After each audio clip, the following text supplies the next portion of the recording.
Yay. Yay. Welcome everybody to my streaming experience. And Francesc, I know you're joining me to help me experiment with streaming, which I'm grateful. We made it a go of this last week and we ended up getting a lot of echo in the audio. So this week, as far as we can tell, it should be working. We will find out.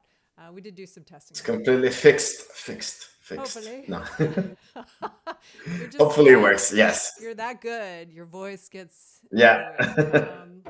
But yeah, we are gonna play around with just a brief sort of experiment. Francesc, you're going to talk a little bit about what we're about to work on, and specifically because of the Yeah. code base you worked on. Yeah. So we were thinking about having a quick kind of comparison among like agents for coding. So I normally use Claude Code, but you were mentioning that you also use Codex and something else. Gemini? Gemini Yes. and ChatGPT, which is Codex. Yeah. And we're thinking about like what can we do? We can build something. And actually, like building stuff with agents is definitely useful. But I think that there's something that I've done in the past that I was quite impressed on how it worked, which is using agents to drive maintenance of code that already exists. So I was thinking, let's see if we can get Claude and all these other agents to give advice on an existing code base and ask what they would change. And since I think that giving advice or giving feedback on code that you have not written without anyone asking you for that feedback can be a little bit problematic, I propose we use one of the repos that I created apparently 10 years ago, which is EmbeddMD, which is a pretty simple tool that the only thing it does is it uses markdown comments that they're obviously they're rendered, they're not rendered because they're comments, but you can use those to get embedded to embed code in there. So that way you can have your code compiling and tested and all of that, but still having an automated way to embed it into your markdown. And that's what it does. And I haven't touched that code for 8 years, so I'm sure that there are things that can be improved, or at least I'm sure that there are dependencies that should be updated. So I think it could be an interesting thing to see what happens. Sounds like a good plan. So I also am showing on the stream where it is in GitHub in in your GitHub repo, but I've also got up Yep. the my VS Code with your code loaded. So I know I was talking about we can do some screen sharing. So what I'll do is I'll just start typing in mine and have it. I'll give it a prompt. What do you think? We'll just say like, what's the first thing you would fix in this code base? So I wonder, I cannot see the screen. I I cannot know. see your screen. All good. I'm going to show Oh, you my okay. screen in a second, and then we can trade off from Oh, there. okay, But cool. yeah, I'm talking about how Yeah, maybe something like that. I think like maybe something like describe this repository in like one paragraph or something like that, just to see how much it understands what the repository is about. Which I guess like just add what is something that you would improve or change in this repo. Let me. let's see. So you should be able to see it. I mean I see it. I cannot read it, Fair. but that's okay. Fair. And let me see if I can make it bigger. That's readable now. Yes, thank you. And also good call out.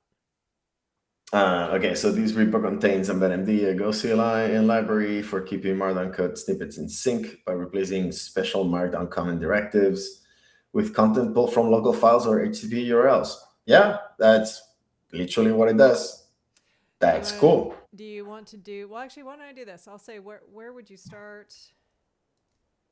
Or what is one thing you would change as a starting point for this repo? Maybe I should say improve. Or, yeah, improve. All right, let's see what it says. And then what we're going to do is then we'll switch over to your screen, and you're going to show what it looks like when you're running Claude Code and asking similar questions. There's a typo. That's a great change. Apparently, I have a place where I wrote an cone instead of a known. Okay, well that's great. But let's try to That's do a great. something. I mean, it's a start. Actually, Yeah. I ask it to change it and create a PR. Why not?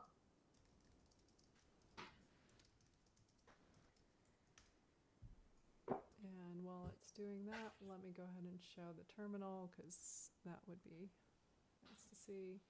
Oh, it did it. Updated the version in main. Now, Cool. next step, if you'd like, I can add a short mention of the -v flag to the README for consistency. Sure. Sounds good.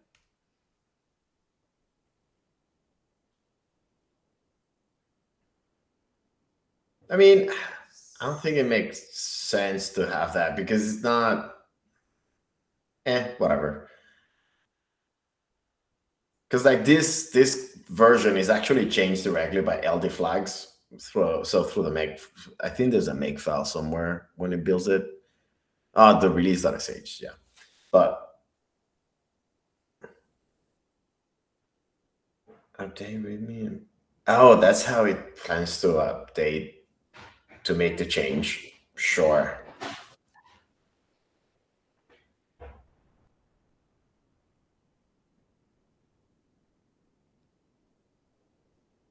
Huh. Oh, it's removing remaining lines and like things that are not useful. Yeah. So it added -v, display the current embedded version, and exit. Cool. Yeah, that's what it does. It's now having this. It wants to run the test and then commit and then open. So I'll say yes. Yeah. What's interesting is that and I'm not sure how Codex likes to do this, but I know with Claude, a lot of times it'll just, once you tell it, go ahead and start to do these things, it'll take those actions, and it might stop and ask this kind of question where it says allow. Yeah, Claude Code also does this. I use it on the CLI, but it also requires like it makes sure that before it runs any commands, it asks for permission. But you can always tell it to, hey, it's okay to perform this specific kind of. Oh, the test failed. Yeah. If you're ready to open the PR, use the branch with these changes in title, fix embedded version. But the test failed. How is that? Yeah, it says it Like, expects a different URL parse error string. couldn't not process file docs.md. Oh, probably because this is integration testing and it's not running them correctly. Can you just do run test in there just to make sure it works? Right on the editor, you can actually have right over func.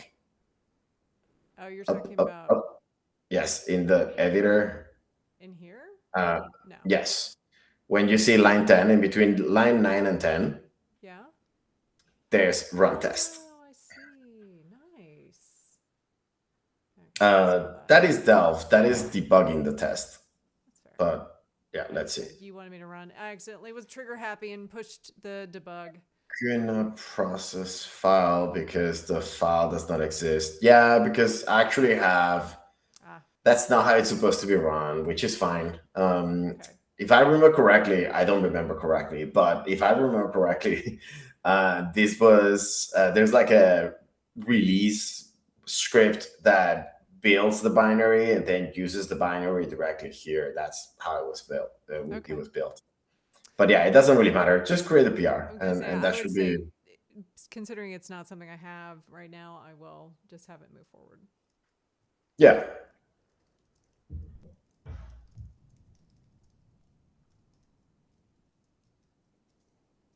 So you come in on the branch.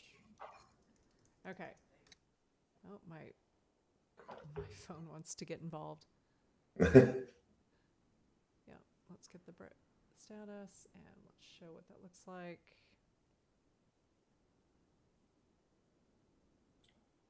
Cool.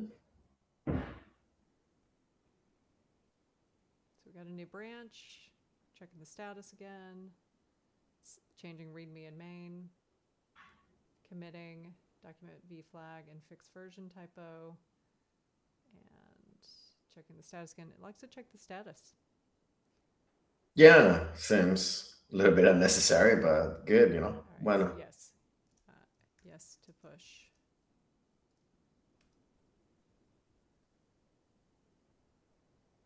All right. Oh, you cannot just send, you cannot push, you need to create a PR. Are you talking about against?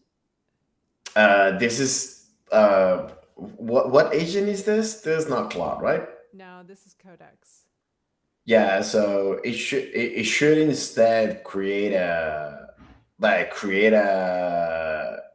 repo clone, a fork, Yeah, and it's then saying I can switch to a fork remote if you provide one, which I yeah, do have a fork remote already, but I would have to create one. Yeah. yeah. But I mean, if you want to do it, but yeah, otherwise, that's good. I mean, I think that we got the point. Like it's able to find, but I wonder if it's able to do something more interesting. It's like how would it improve it from the point of view of like maintenance? Because is this code maintainable? I mean, I haven't touched it in 8 years, so I haven't maintained it. But is it maintainable?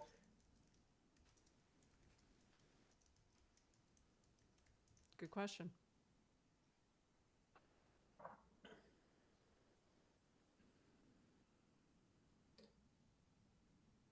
Readable Go with standard patterns. Thank you. Uh, You just wanted to work on this so you could have the I yes. mean, let's face it, the LLMs are being really great about boosting our egos, right? Yeah. Tighten error handling tasks to be less string fragile. Isolate file system HTTP fetchers behind interfaces more cleanly, and a small make file task to build testing tools and setting path for integrations. Yeah. Yeah. Can you ask it to do it? You mean to take these actions? Yeah. It's like Well, great, I was gonna say great proposals. I Do them. can, but at the same time, we have already found that I need to fork it to be able to send all the Yeah. data. True. True. True. Let me do this. Why don't I switch over and have you share screen and you can show us Sure. what it looks like when you have Claude take the same actions. I could do the same, but I figure let's let you Sounds good. Let me switch screens here. try. Wait. Google Meet's doing something. Oh, because that was on. There you go. How do I share my screen? Yeah, don't Share share all the things since screen. this is live. Yeah, yeah, yeah. I'm gonna try to share the. Wait, I cannot share Chrome tab. Uh, no, not Chrome tab. I want to share the. Where is it? I cannot. I'm just gonna share my screen. There's Are we nothing. prepared? What's going on? It's like we're just kind of winging this. I know. How is that possible? Okay, I'm gonna share my screen, Although I could and also just run the then code on my side. okay. Can you see this? I Can you can see see my it. CLI? Yeah, if you can, I'd say go ahead and make that just, I mean, it's pretty clear, but go ahead and make it just a little bit bigger. Cool. Great. All right. So yeah, this is the same code that we're looking at before. Like it's really not that much. Is three a thing? No, it's fine. I think. Yeah. Without. Oh yeah, but mostly Git. So it's really not that much code. But yeah, so let's start plotting here. And yes, I trust this folder. And okay, so let's ask, look at the code in this repo and tell me what it does.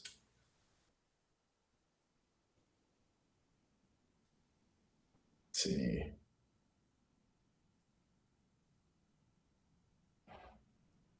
Go away. Okay.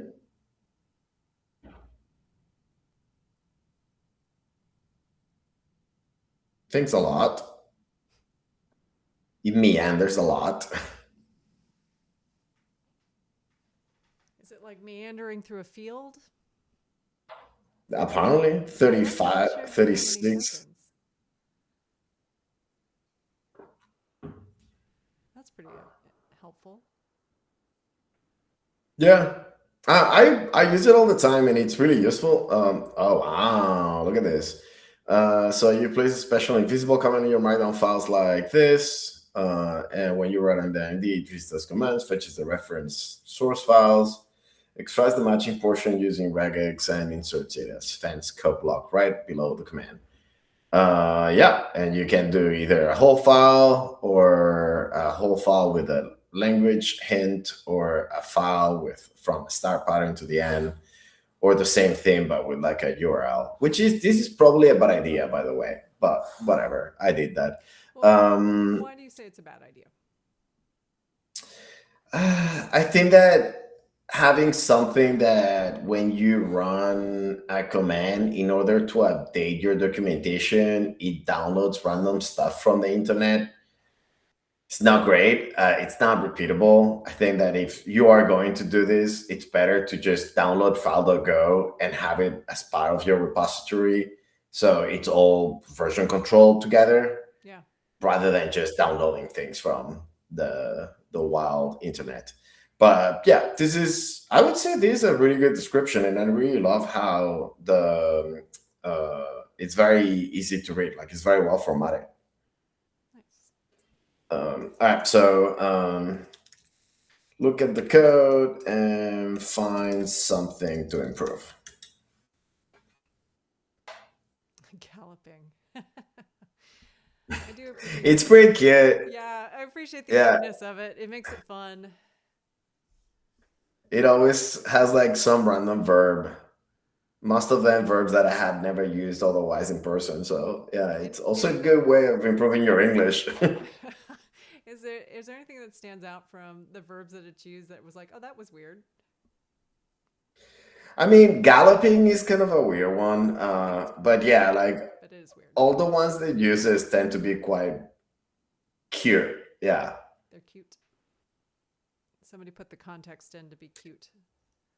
Oh wow, look at this. Okay, so yeah, deprecated things since Go 116. So like yeah, all of these things have changed because IO util doesn't exist anymore. Well, it exists, but it has been like normally you should use IO things now. Uh, the typos also found they are known as unknown. Google int should be ink. Fair. Unchecked errors. No HTTP client file read twice in diff mode. True. All right. Yeah. No. All of these are really good suggestions. I would say. The IO util deprecation is probably the most worthwhile to tackle. It's yeah, I've been deprecated for 5 years. I haven't touched this code in 8, so yeah, it makes sense. All right, so let's see. Fix the IO util depths to not use deprecated stuff anymore. I want to call out though, the way we prompt also has played a role in terms of some of the results. So like, I think I asked for like one example of something that could be fixed, and to be fair, it gave like, here's how we Yeah, fix it. yeah, that's true. Like it's definitely Versus like, how can you wait. improve this? It gives a more robust result. It can give more robust results. There's a plugin, an LSP plugin recommendation for wait, it just went somewhere else. But yeah, you can build this. Yeah, LSP Harmonizing. provides code intelligence like go to definition error checking. This is a plugin for Claude? Huh, that's surprising. Not now. Think about this later. Yeah. It did find that it had an issue because it had replaced IO util with IO, which was already used somewhere. So it had it twice, so it removed it from this line, and now all the tests pass. And now it's boogieing. You see, like Did you catch that it was harmonizing before? I feels like it's Oh, having that's great. a real, Love a real connection to your hobbies. that. Yeah, true. Okay. The tests are pre-existing and unrelated to my changes, and then but they pass. Okay, so yeah, so you change all of the things. Create a PR and send it. Orbiting. Oh, that's brilliant. I would like to see now like little animations, like even pixel animations of it orbiting. I mean, I don't know if you can see on the top of the screen. There's like this green I line see that. actually Yeah. moving, which is clear. Yeah. Uh, okay, I'm gonna let this do Evaporating. evaporating. Cool. Why co-authored by Claude? Okay, fair, but still. uh, It's starting to demand actual credit. I appreciate that. yeah, like Keeping it real. okay, okay, push, Yes, razzle dazzling. dazzling. I would. I mean, I'm enjoying just this part. The what's the next word it's going to give us while it's in progress? Germinating. Germinating. PR created. Nice. Cool. So, and if we go here now, yeah, it created a PR. I'm not logged in right now, but I created the PR and we have all the changes that seem correct. So yeah, pretty happy with that. Not bad. And I wonder now if we ask, how about changes to make the code more maintain? No, I don't know how to tap maintainable, so I just get maintain Oh, AIN. maintainable. There. Oh, it was. You were right with the AIN and then AIM, but all good. Ah, Booping. it will Booping. figure out. Trust me, Booping. spelling not my strong suit, so I'm glad for computers. Ma- The word maintain, it just like no, I just don't like that word. Maintainable. It works, but Just yeah, no. yeah, not for me. Okay, let's see. Reading for files. And yeah, I really like working with Claude because like it feels very like you're chatting with a coworker almost. And I feel like once you get into the habit of treating this as a coworker that doesn't necessarily know how to code better than you, like you need to give it guidance and be like, hey, why don't you think about this? When do you think about that? It actually is really good. So let's see what it recommends. Global mutable state for testability. Oh yeah, because I do for test. Oh, oh, actually, it's proposing this because I had not done it. This is actually interesting because I tend to do this. So instead of using IO writer or IO reader, you define these variables that then you can replace them when you test. So that way, when you send them things into STDR, you can check what was written. So that's pretty smart. Um, the process file reads the file twice, which Codex also figured out, and I check what errors, dead code, dead code, huh? Good, but in a test function, whatever. That doesn't really matter that much, but yeah, and duplicated test helper. But that would recommend it means that in order to not repeat like 12 lines of code, you're creating a new repo, which, okay, it's probably a good idea. But yeah, no, this, I mean, honestly, if I was working with a human being and they were able to provide this level of like response, like the quality and the speed of the responses, I'd be really, really happy. So yeah, pretty impressed. Nice. All right. Well, if Whoops. anybody wants to see where you're gonna be, which actually, do you want to do a plug for any of your upcoming the fact that I know you're going to be with playing with the orchestra and you're going to be playing with some of the other. Oh yeah, yeah. I'm playing with a bunch of orchestras actually. If you're in San Francisco and you're interested in classical music, I'll be playing with the San Francisco Civic Symphony. In let me see. We did just see your calendar, so On March 29th, I'm playing with the San Francisco Civic Symphony, the Herbst Theater. So just look for it online, nice. SF Civic, and it's gonna be really fun. We're playing a lot of modern American music. Well, modern for classical music. So like Copland and Gershwin and things like this. So it's pretty exciting. Nice. Well, yeah, go check that out. But also, yeah, thanks. I appreciate you going through and like playing around with both Codex and Claude Code and just experimenting what it's like to use them on both. Like, I liked your idea of playing around with your old code base, seeing what it would look like if we got feedback from them to see what are changes we could make, how could we improve them. It's very helpful to have these agents do this kind of review. I did it a couple times, even when I was at my previous employer, who shall not be named.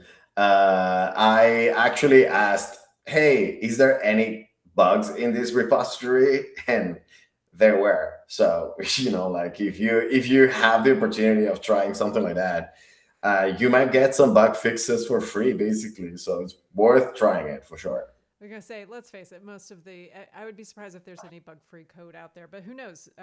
Maybe we'll get there eventually. I don't think I will, but look, good luck. Fair, fair. All right. Well, thanks again. I'm gonna go ahead and drop the stream.